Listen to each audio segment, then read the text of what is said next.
Okay, next to discuss is Chapter 2, Legal Basis, Principal and Major Areas of Security and Safety. We have three legal bases po. Okay, we have legal basis of industrial security. First, we have the national authority. When we say national authority, that is the highest law. Okay, the highest law on the law of preservation. By instinct, man natural react protect to himself, his honor, freedom, or organize into tribes. Yes, okay? By instinct po. Okay, kapag alam mong merong mangyayari sa'yo, okay, you are you are the one to protect, okay, yourself. And also, liberty and property from danger, threat, and hazard. He does it personally and or through the help of others. Even before the coming of early Chinese traders, were already organized into tribes. Bakit po kaya nagkaroon tayo ng tribes? Okay? Una, to secure the land we are staying. Pangalawa, to secure the people, okay, into that community. Kaya po tayo merong mga tribes at meron din po tayong mga leaders na tinatawag. Each tribe has its own chieftain but also members. The inherent mechanism of self-preservation became unwritten law of the early Filipinos to protect themselves and their property, okay, natural and for natural and man-made hazard. When we say hazard, panganib po. Dangerous po yan ang tawag, danger. Okay, so ayan po yung unang legal basis ng ating industrial security or the natural authority. Next, we have the constitutional authority. When we say constitutional, it is by the book. Okay, law na po ang pinag-uusapan po natin dito kasi nga constitutional na siya. The prime duty of the government is to serve and protect people. Ginagawa po yan ng ating Philippine National Police. The government may call upon the people to defend the state and in the fulfillment thereof. All citizens may be required under conditions provided by law or to render personal military or civil service. Yes, nire-require po ng ating batas na all citizen, okay, must render personal military or civil service. Kaya nga po tayo, meron po tayong ROTC. Okay? Kasi po, nire-require po tayo ng ating batas. Although the defense to the state is the one contemplated here, people being one of the elements of the state is directly affected in whatever protection the state will receive. Also, one more thing sa example, doon po, okay, na nire-require ng batas is from the country of South Korea. Okay, all the citizen, okay, doon po, nire-require po, lalong-lalo na yung mga lalaki, nire-require po nila na pumasok sa military po nila doon. Okay? The service required of the citizens personnel. No person shall be deprived of life, liberty, or property without due process of law, nor shall any person be denied equal protection of the laws. This means the life, liberty, freedom, and property can only be taken from a person after the observance of due process. Bago po makuha yung freedom, property, liberty, at buhay ng isang tao once po na nagkaroon na po tayo ng due process of law. Private property shall not be taken for public use without just compensation. Yes. Okay? Yung mga private property na yan, hindi po pwedeng kunin ng public or hindi po pwedeng gamitin ng publike. Publike tuloy. Publiko. Kahit na binayaran na po yan. The Constitution protects only ownership but also possession, enjoyment, use, and disposition of private property. Their rightful authorities, owners subject to such limitation imposed. Okay? The right of the people to be secure in their persons, houses, properties, effects against unreasonable search and seizure of whatever nature or purpose shall be inviolable, and no search warrant of arrest shall be given. Okay? Kaya nga po, kapag ka po magkakaroon po kayo ng search warrant into private properties, kailangan po nandoon po yung unlawful occupant or family member. Kasi po, kapag magse-search po kayo ng wala pong tao doon, or wala yung occupant doon, or any member of the family, or two witnesses with legal age at doon nakatira sa same locality,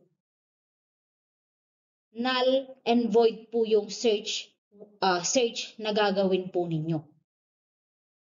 Okay, so ganun po yun. Then we have the statutory authority. The applicable provision of the crime against person, personal liberty, and security and property has bearing on the security and protections of one's life, liberty, and property.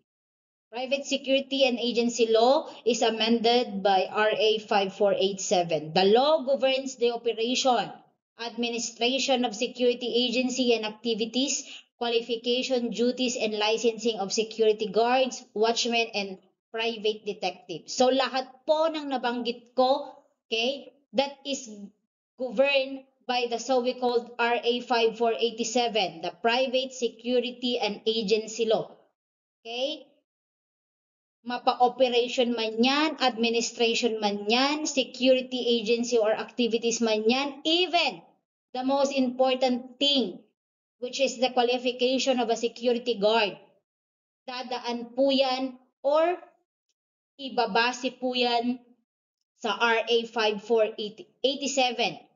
or the Private Security and Agency Law. Then we have the different types of security. We have the physical security. When we say physical, a system of barriers placed between a potential intruder and the matter to be protected. It is considered as the broadest type of security. It prevents unauthorized access to equipment, facilities, material, and document, and to safeguard them against espionage, sabotage, damage, and theft. When we say a system of barriers placed between the potential intruder and the matter to be protected, ang tinatawag po nating mga physical security is gate, window, okay? Mga barriers po. Yan po yung tinatawag po nating physical security. When it comes to documents naman, cabinets, safe, yan naman po yung mga tinatawag po nating physical security. We have types of physical security. We have the active. When we say active, using different types of barriers. Okay? This involved the installation of physical barriers, security lighting, use of vaults, locks, and others. Yan po yung tinatawag nating active. The need of installation.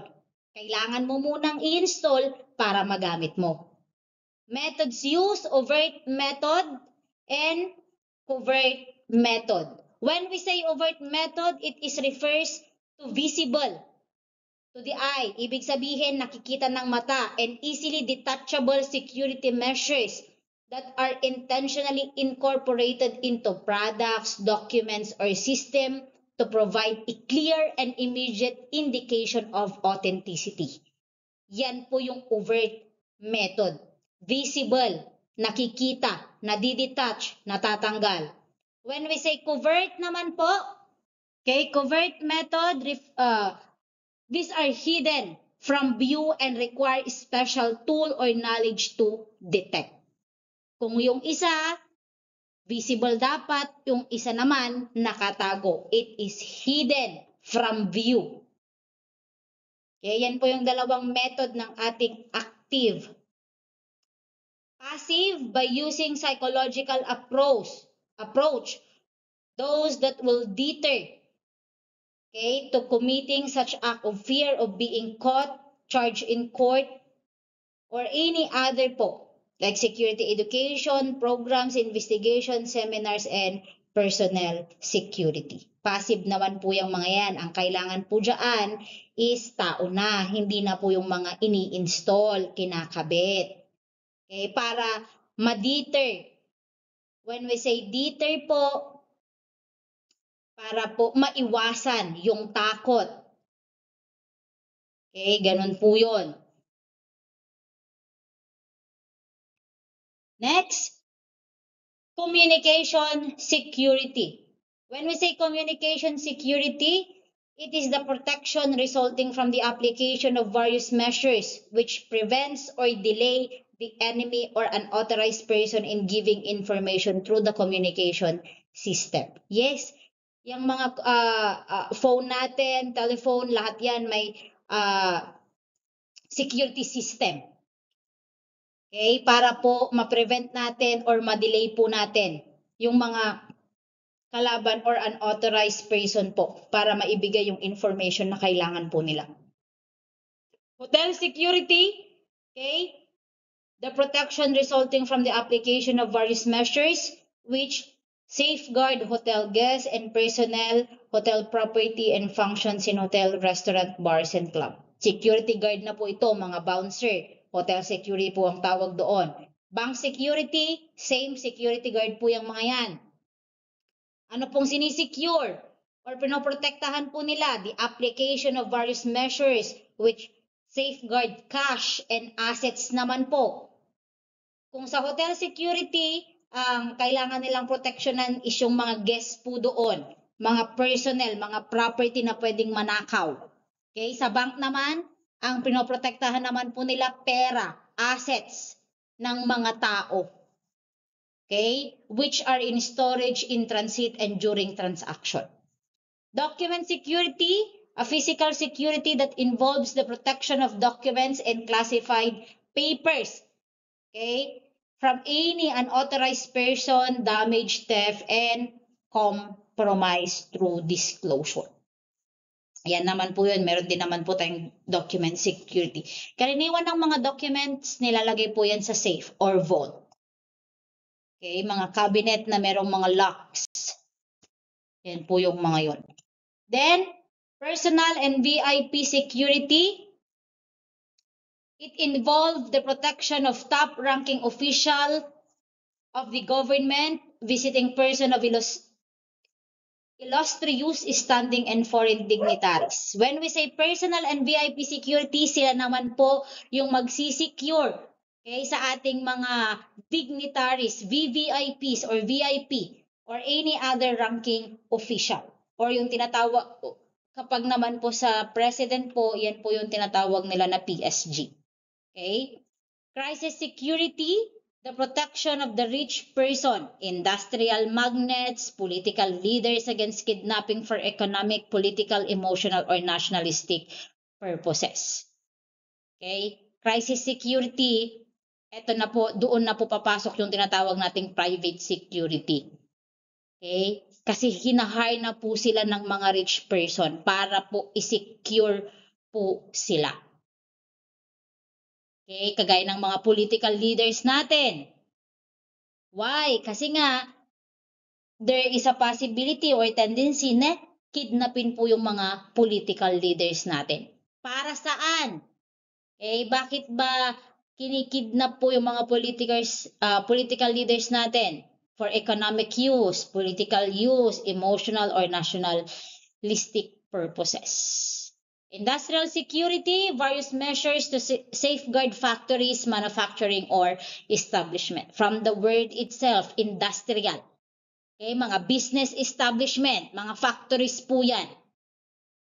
Operational security, physical, which deals with the protection of processes, formulas, patents, and other activities. When we say operational, okay, yan naman po yung mga formula or patents po. Like for example, sa Jollibee or McDo, di ba? Nakasecure po yung mga patents. When we say patents, kung ano po yung recipe nila, okay, sa pagkain na binibenta po nila. That is a patent or formula. Okay, under po yan ng operational security.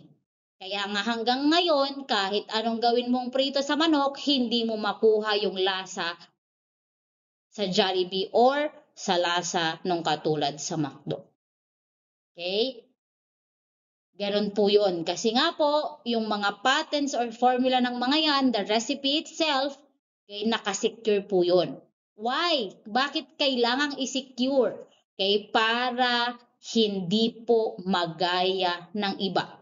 Kasi kung nagaya na yan at mas mura nila ibebenta, okay, hindi na po mabenta si Jollibee or si McDo. Ganon po yun. That's why the formula, yung mga formula, the recipe, okay, or yung patent po nila, sinisecure po nila yan.